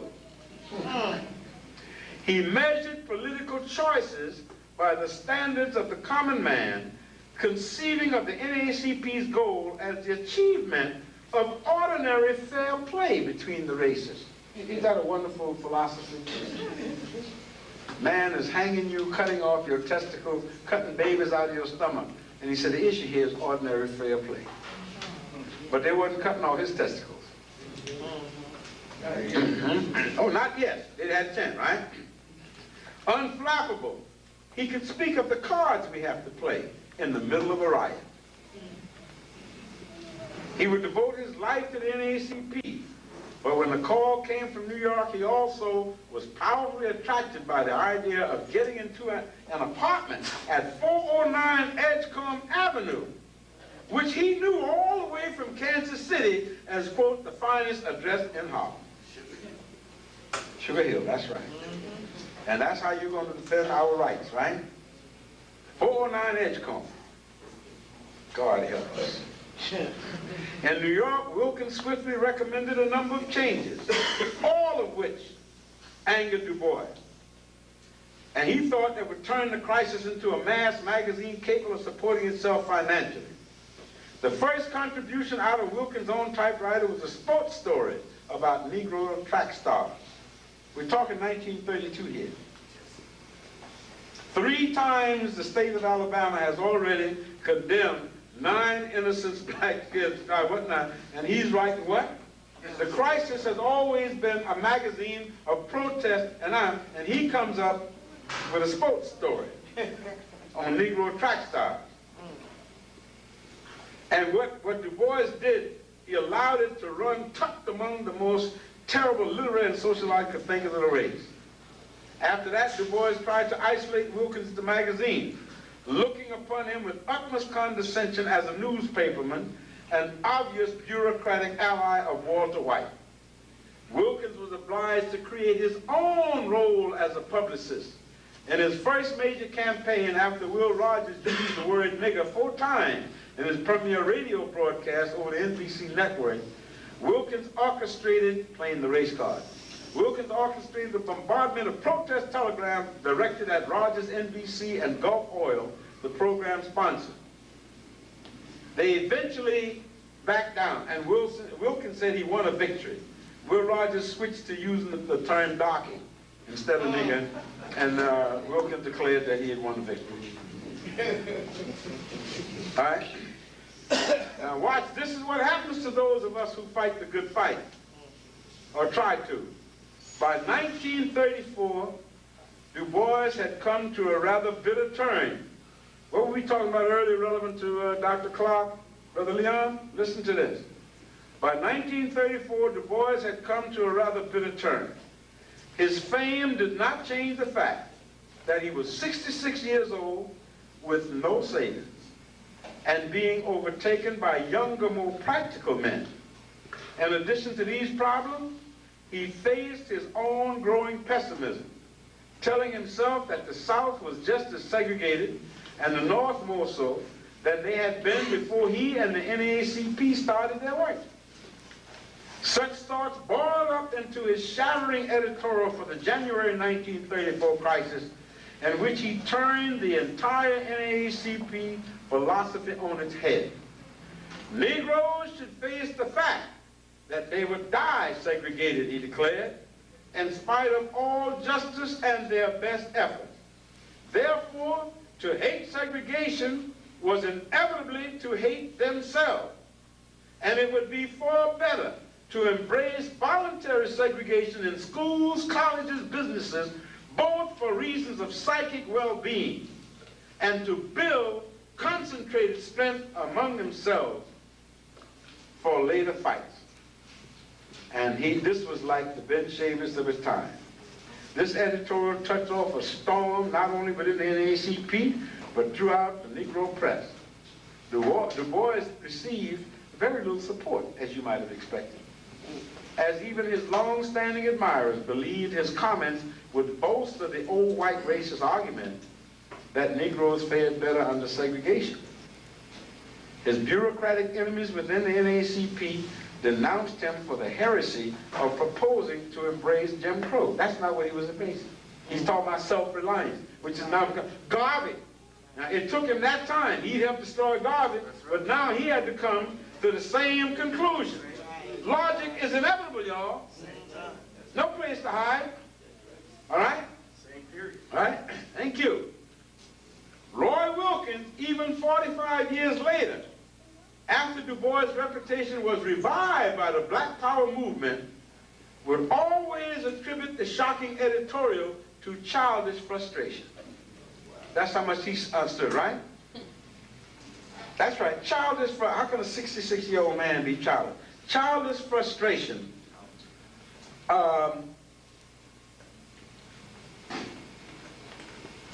Claiming that Du Bois, quote, picked up a brick and tossed it through the biggest plate glass window he could see.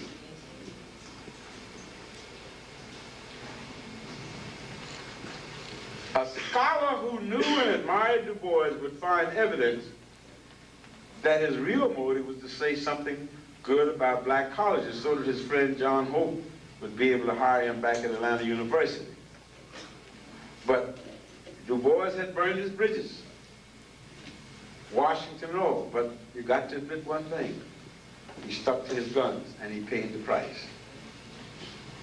And he fought, for the first 6 months, he fought Wilkins in this bureaucratic thing, but ultimately, that was the first time he came into work one morning And surprise, surprise, what do you think he discovered? Mr. Wilkins' name was on the door, and he was out at the crisis. Who founded the crisis? Du Bois did. Now, watch what Mr. Wilkins is doing. Same time.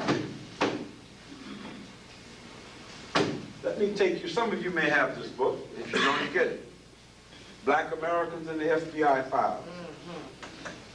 On James Baldwin, Du Bois, Medgar Evers, Martin Luther King Jr., Adam Clayton Powell, Paul Robeson, Bayard Ruskin, and Malcolm X, among others. I will go to, I believe, page 43. By Kenneth O'Reilly? That is correct, sir. That is correct. Everybody, and it's published by Carolyn Graff, Graf. And we find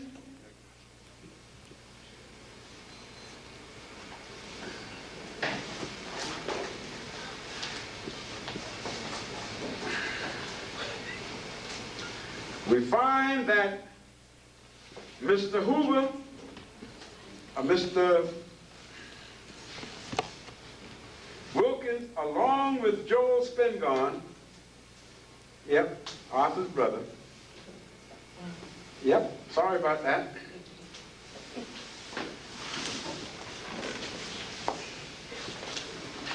The NAACP file, page 16, a case study in friendly racism.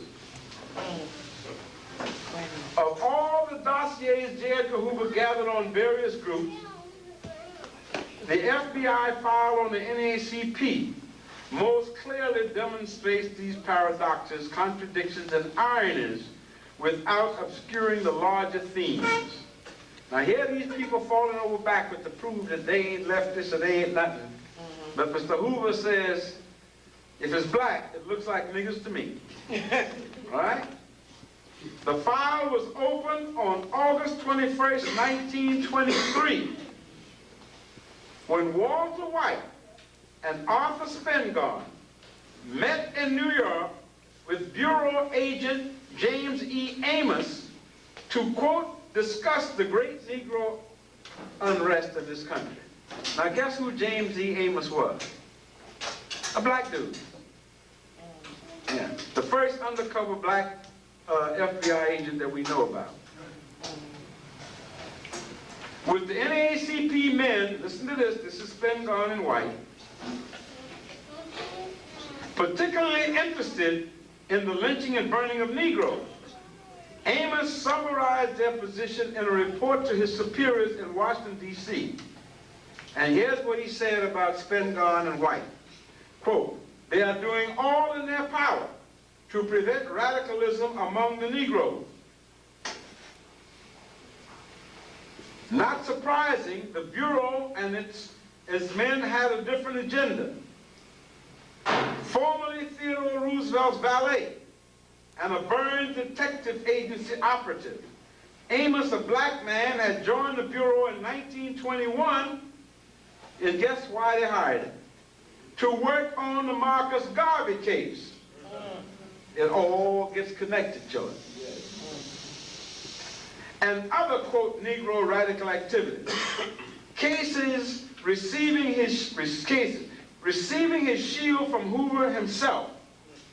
Both men define Negro radical activities in broad enough terms to encompass the strategies and tactics of the modern NAACP. And when we go on to where Wilkins comes in, Wilkins continued to supply information on Dr. King. He hated King with a passion. And every time King planned something, that's why he went in there, Mr. Wilkins would give his report, it's documented here, to the FBI. I would say, you younger people, if you need one book, and I don't push stuff on this period, Parting the Waters really should be, because it's the most honest, and I know because the periods I see you in agreement, Brother Trust. Yes, sir. Yes. And there's a period I lived through. This guy did his homework and he put it out. And you see the double dealing and the petty garbage that people did. Ralph Abernathy, Upset. That's why he wrote this book and the wall came tumbling down. Because he was upset that Martin got top billing. And what are you supposed to be about? Doing the business of your people. And you concerned about who's going to precede you to the banquet dinner or who gets the damn Nobel Prize. And they jump on Du Bois for saying that we had better get it ourselves and pull away from this. The interesting thing is that down through history, if you check clearly, you'll see that the ones, you want to get a, you want to get a yardstick of who your people, your scholars and people are, who have integrity, check on their bank accounts. Check on their bank accounts. And I don't even put myself in that category. And it's not even something I want to tell you, I'm not paranoid. Everybody goes around and deliberately sets out to betray. But there's the saying I repeat to y'all every time I come. If you take the king's shilling, you must do the king's killing. If you eat the king's meat, you must kiss the king's feet. There is no way. Nobody gives something for nothing. No such thing as a free lunch. And the only way I know from the few years I've been in this vale of tears to try to avoid that is to live as simply as you can. You get caught in that consumerism business, them ATM cards and them little pieces of plastic will do you in. It's just another way of saying $1 down and $10 or $100 when I catch you. And the one thing you might find by trying to live as simple as you can, you might also find that it's good for you. You know, if you can do that process, reach out and help somebody, that's what you do. The only thing that you will probably take away from here, if you are lucky, is be a suit split in the back, if you're a man. And you can't even sell that. If they happen to misdiagnose your case and you ain't dead, and you manage to get out of the coffin, you can't even get $2 for that in the pawn shop. You know, because it costs too much to be reeving it back. Now, given this background, and coming down, I think I've given you as much of an overview as necessary. But if you can understand this, and hopefully I've done it clearly, or as clear as I can, then the question of Brother Chavis, whatever sins you may think he was guilty of, comes into focus. And whatever you may think that he did wrong, we must forget that he started off by doing something right. That's right. You see, we have a short memory.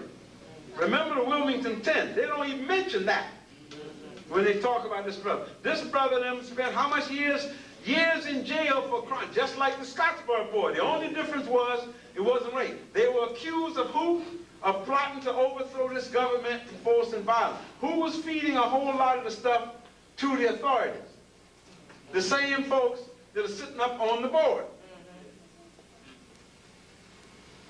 Now, these things that they were doing to people like this was happening long before Louis Farrakhan, Minister Farrakhan, was born. He wasn't even a gleam in his mama's eye. What was the excuse then? That's right. All right? Now look at Chavis. What is his crime? And then let's analyze this organization. What kind of organization can be representing us if it does something that's in our interest, or the chairperson, the director takes an action which he or she believes is in our interest, and the outside group, whoever it is, says, we don't like what you've done. Let's use all of our forces to get rid of you, badmouth you by whatever means necessary. And what ends up happening? They ice you, they lie.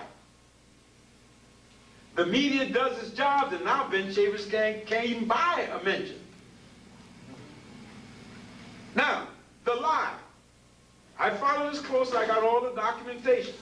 You know, my friend, Brother Lee, on my riding part, I must say he's much more interested in challenging to ride with than certain other people I used to ride with occasionally when I couldn't do no better. Present company accepted. But when you sit and look at this, sexual harassment, this is the new game they play. Yeah. And who's falling in this? Our own people. Now, sexual harassment didn't have a damn thing to do with that case. What was the charge the woman brought against him? Some money. He had promised, right, the woman hadn't worked out. They agreed on that, am I right, brother? She hadn't worked out. And they had been friends before. And what he said, okay, I can't keep you because in fact you are incompetent. Right. But what I'll do, because I owe you something, sister, been here for we will agree to find you another job. She doesn't charge that he didn't try to find her another job. He wasn't able to. He did try. So she sues him that you promised to find me another job and you didn't. Now I have to ask y'all, whatever you may think, in all fairness, let me rest my foot a little bit here. Ah, that's good. The blood don't circulate so good after you get to be 50. Plus point. What product, and anybody in here can tell me any product that the National Association for the Advancement of Certain People produces? Nonsense. I'm sorry, sir, what'd you say, Brother Chuck? Nonsense. All right, they don't produce no product you can use. Shirts, maybe? Handkerchiefs? Socks? Dresses? Knee pads. Knee pads? No, they buy them. They use them. But you get my drift. If you ain't got a business where you produce a product and you say, I'm going to try to find you a job, that means I got to go to they pay to who? You got to go to the man. You got to go to the people who make the product. So the decision on whether you get a job is not in my hand, is it? I might say, hey, hey, Brother Leon, I need a sister here now. What now? Can you do me a favor and give a job? Well, then, if she's so good, why come you ain't hired? Well, you see, there were certain things that came up. What now? You don't want to admit, I want to tell, well, the woman is incompetent. Right. But anyway, you do this, therefore, so they say, no job. Now, I don't blame the sister for trying to get something. But at least keep, now, the issue of sexual harassment was not part of her suit at all. Who created that? Jews. The media, that's correct. Whole cloth, thank you, sir. Jews. Okay, well, who owns the New York Times? Jews. And once it got all over the front page, etc., etc. Now, the woman didn't sue him. How could she sue him? What was he? The executive director of the organization. Any decision that he made in that capacity, who was he representing? Ben Chavis or the organization? So therefore, if she's got a complaint, if he fired her, whose name did he fire in? In his capacity as executive secretary. Is that correct? So all this other garbage now is saying, and watch where they're going. Observe, because people are stupid. You're saying that if you are a manager of this restaurant, and you got an employee here that ain't doing what you want for whatever reason, you can't fire the employee. Because the employee can charge you for this, that, and the other. But the fact still remains, if it's sexual harassment, and I've been doing this all the time, you've been there 4 months. You must have been enjoying it if I've been harassing you, because you never complained until you didn't have no job. Now, the woman who comes in to try to be the cutting edge of the case is who? That woman, Jewel Jacobs, who was one of the contestants for the job when Chavis got it in the first place. And he was picked over her. So she didn't come with clean hands. So the sexual harassment, and now when the decision came down, he didn't have to pay the money. The settlement out of court didn't come out of his pocket. No lawyer in his right mind would have come and said, I'm suing Ben Chavis. Ben Chavis worked for the NACP. He was an employee the same as she was. None of this got the paper. Now, then you now tell me what kind of organization, if it represents me, I'm supposed to control it. How can anybody, look at the board, 64 members. Yeah. All 6 want to do nothing's in the world. That's the largest one I've ever heard of, 64. Thank you, ma'am. Oh, what do you mean? You know it. What do you mean, what's the problem? Didn't y'all, what I just told you? What do these people spend most of their time doing? Yeah, you go into parties, you know, this and that and the other, and they relish the fact that they're on first name basis with Nellie Rockefeller, or hello, so this is what it is. Therefore, when you're talking about you can sit down with Arthur Sulzberger, the publisher of the New York Times, they're doing the same thing that Sharp James is doing as mayor of your city. That's right. Right. Who was it said to me earlier? If you're Portuguese, you can get something you give it because there's something in many of us that we feel status comes.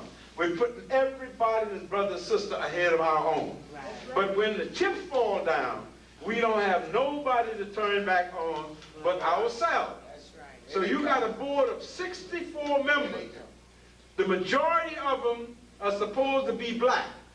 But they can't make the decision in favor of Ben Chavis or me or anybody else that the other minority won't, because the other minority is coming with bucks. And the reason they got you, because you made the decision to be a voluntary slave way back 85 years ago. Yeah. You can't tell me. Can you imagine you walking in and telling B'nai B'rith or the Anti-Defamation League, listen, you ain't treating black folks right, and therefore I don't like that person. Get him out of there. You got to be out of your damn mind. And we are the only people I know that have groups that do. Now, what is the reason? Ultimately, the fault lies with us. Simply because we should have come down on these people and gotten rid of these yo-yos long before most of y'all in this room were born. That's right. Now, the man tell you they had nothing but contempt for ordinary black folks. But they didn't have no contempt for your dudes. Right? They took your money.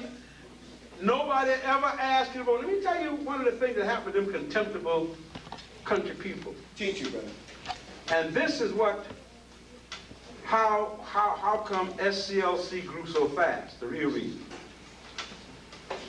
I'll use the story of my uncle, God rest the dead, here in Weston. In Camden County, Georgia, in the backwoods, my uncle and two other African men kept a local chapter, members 3. My uncle, his first cousin, and a second cousin. And they went from Savannah, which is up at the northern end of the state, all the way to Florida. 6 coastal counties of Georgia. They would meet every night. Dude would come, and I was home, so a guy come knock on my uncle window in the country, middle of the night. Hey, D, is you there? Yeah, well, listen, I'm sorry to bother you this late, but my boy got arrested over in St. Mary's. You know how far St. Mary's is? 40 miles. And they got in and whatnot, and I need to get over because I think they're going to beat him up. What do you think, my uncle? My uncle's a man as old as I am now. He would get up, his butt, go get somebody. They would go, because he knew everybody in the county, go over there, whatnot. All right, release him on my account, this kind of thing. This is what they did. These are the unsung heroes of your organization. Their names never appear any damn where, except the people in their community. And they don't get these positions by running from. They don't get these positions by making an underhand agreement with the FBI or whatever else. They get these positions because their communities say, you have the integrity and we know that you can speed us. And my uncle, like many others, was one of these people. And during the course when I was doing the research for the last piece that I published, we were talking, because this was at the time when the question of Clinton King, who had the problem over in Albany, Georgia, which is not too far away from myself. My uncle was getting ready to go over there, because this guy, Clinton King, was married to one of his nieces. And she called him and says, Uncle Aaron, you got to do something, because they were afraid these crackers were going to do a Scottsboro. You know, they were upset. I mean, this dude went and sat in a white church and said, I come to worship on Sunday morning. You don't do nothing like that. Tell me about them up to the ground. You know, I don't think it was worthwhile, but again, that was a decision, and it took a hell of a lot of courage. Trust me. I grew up in the area. I know them crackers. But in any event, my uncle went, got the people, they went on over there and did what they had to do. The sheriff said, Aaron, I never thought you would do this. I said, yes, sir, but I got to go with my folks. Turned around and said, see, you got in the car and left. I saw this. Now, at this time, they are representing SCLC. And I said, well, how is it? I knew for years that y'all represented the NAACP here. You did this, you kept it going. You couldn't get members, you're running up and down. Why did you change? How did that happen? He said, well, boy, he says, you know, all the 30-some years that I was a member of the NAACP, I never got a card or anything asking for my vote or anything at all. The only time that I ever got any correspondence from them was asking for money. He said, for 30-some years, we found them because it was all that we had. So it was better than nothing. He said, but then when Dr. King came through in his own thing, and we looked at it, he said, well, hell, I'm a Christian. You know, he said, I said, what'd you do? He says, I just called my two pals and said, hey, let's have an emergency meeting. And they came to my house, and we sat down, and I made a motion that we suspend operation as the NAACP chapter of Camden County and reconstitute ourselves as SCLC chapter of Camden County, and the vote was carried unanimous. And he said, that's what he said. And so help me God, I wouldn't lie on a dead man. And he said, boy, he said, within 6 months, there wasn't an NAACP chapter from coastal Charleston all the way down to Florida on the coast. Everybody just, and they didn't stop. That's how SCLC got all them chapters. They just disbanded as NAACP chapter. And why? He said, because they wasn't doing anything. That's right. And he said, we wasn't fooled. When Roy Wilkins came out there and got arrested walking over the Headman Praise Bridge, said, we know why he was doing that. He said, I got the figures. He said, their dues have been going down by 30% for the last 10 years. Now, this is what happened the other day, is the pièce de résistance. I haven't noticed that our communities has noticeably suffered since that the people who've lost, of course, has been them. Because what Chavis had done, what he had done, we know this. Again, no gods. I don't believe in gods. I've lived that long. But he did something that no prior director had been able to do in the last 70 years. He was able to reach out to young people. Like young people were coming back. They were doing it because they saw a chance. We got young blood, new ideas. When he said, one of the greatest moves he made was when he reached out to Minister Farrakhan and told the world, from here on in, we will deal with the arms of fellowship.